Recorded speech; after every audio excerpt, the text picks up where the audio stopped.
Hi friends, அஸ்ஸலாமு அலைக்கும். So நான் ஃப்ளிப்கார்ட்டில் ஒரு அபாயா தான் ஆர்டர் பண்ணி வாங்கியிருந்தேன். அது இன்றைக்கி தான் ரிவ்யூ ஆச்சு. ஸோ அதை அன்பாக்சிங் பண்ணுற வீடியோ போட்டிருக்கேன். டோஃபிஸ் கலெக்ஷன் பார்ட் 2 பார்த்துடலாமா?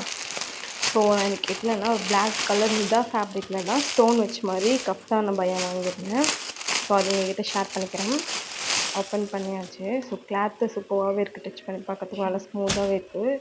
வித்து துப்பட்டாவோட வந்துருச்சு. ஷால் நல்லா நமக்கு கம்ஃபர்டபுளாக ஹிஜாப் கட்டுற அளவுக்கு நல்லா பெருசாகவே இருந்துச்சு. அதுலேயே ஸ்டோனும் ஒர்க்கிங்லாம் இருந்துச்சு. நெக்ஸ்ட்டு புர்கா இது ஃப்ரீ சைஸ் தான். ஸோ பார்த்தீங்கனாலே தெரியும், ஃபுல்லாக ஸ்டோன் ஒர்க் தான்.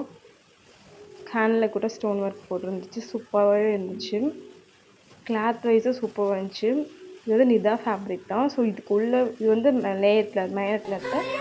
இது பார்த்திங்கன்னா ஒரு இன்னர் கிளாத்தும் நல்லாவே இருந்துச்சு. வித்தவுட் கிளாத் மாதிரி. ஸோ எனக்கு நல்ல சாட்டிஸ்ஃபேக்ஷன் இந்த அமௌண்ட் வாங்கினதுக்கு. உங்களுக்கு இந்த லிங்க் வேணும், மறக்காமல் கமெண்ட்டில் லிங்க் டைப் பண்ணுங்கள். உங்களுக்கு ஹேண்ட் கூட போட்டு கட்ட பார்த்தீங்கன்னா ஃபுல் கம்ஃபர்டபுளாகவே இருக்குது. சூப்பராக இருந்துச்சு. ஸோ நல்லா லுக் வைஸ் செம்மையாகவும் இருக்குது. அஃபோர்டபுள் ப்ரைஸ் தான். யாருக்கெல்லாம் வேணுமோ மறக்காமல் லிங்க்கில் புர்கான்னு கமெண்ட் பண்ணுங்கள். பாய், அஸ்ஸலாமு அலைக்கும்.